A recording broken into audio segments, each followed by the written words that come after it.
here now with Nora, the founder of Collaboratio Helvetica, and we're talking about systemic change. Nora, thank you so much for taking the time. Thank you for having me.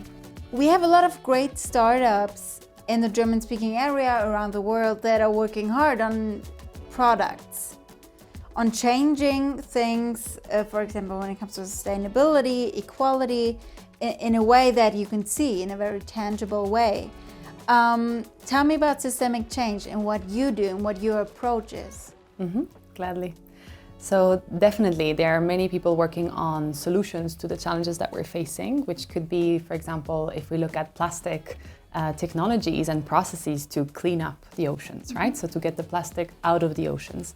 And I think it's amazing that more and more people are doing that and are focusing their creative energy and what they want to have found, if they're the social entrepreneur type of person, on solving this social or environmental challenge. However, I think what we are kind of trying to put the attention to is that if we only clean the oceans, we can do that for the next 100 or 200 years without actually solving the core issue, right? So my work is focused on systems change, systemic change, where we try to really address the root cause. So how can we have a paradigm shift, a shift, for example, that makes the change from a linear to a circular economy, and where there is no such thing as plastic or as waste that would end up in the oceans. That sounds very political almost, but you do have an entrepreneurial approach. Tell me more about that.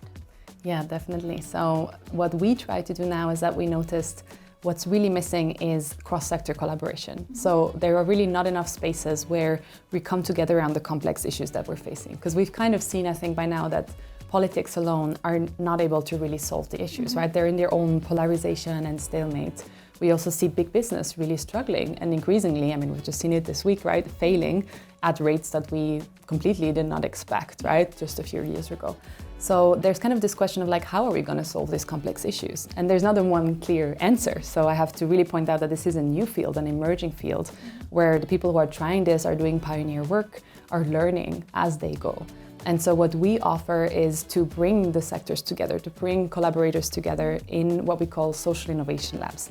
So they're processes where people who completely disagree, have completely different views on the topic, but are part of the same ecosystem, can find a way over time to listen to each other, to understand each other's perspectives and develop solutions. But the solutions may then either be accepted much more quickly because they're actually endorsed by everyone and co-created, or they may be of a different kind. They may be, we need to change this law, or we need to change how we relate to each other. We need to create a new role in the system. So these are all options that could come out. But talking about emotional realities, tell me about your emotional reality and tell me about coping with all of these things, because I'm assuming it's really demanding and taking a lot out of you.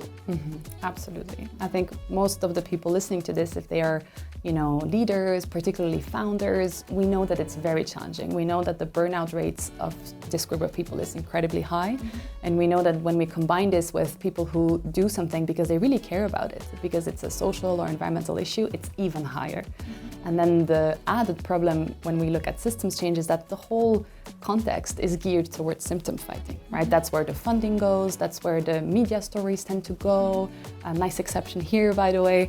That's where like just the general pressure and movement goes. And so when you go by doing systems change work so much against the grain, and you always have to argue and justify and fight to get funding to even be able to do this work, that really takes a toll on you. And so I've been very open about this in the past, that I had a burnout last year, and I've probably been carrying this with me for years. Like the psychiatric term was like chronic depression, right? Which means a depression that holds on for 2 years or longer. And that was for me a big wake-up call, and realizing, even though I had been talking about this in the past, and self-care, and even my TED Talk was a little bit about that you have to work on yourself and you have to take care of yourself, and I knew this cognitively, but still like actually bridging to really embodying it and really prioritizing also myself and not just the work that I do and the impact that I want to have, that's been very challenging for me, and something I think I'll be working on for a long time, if not my entire life.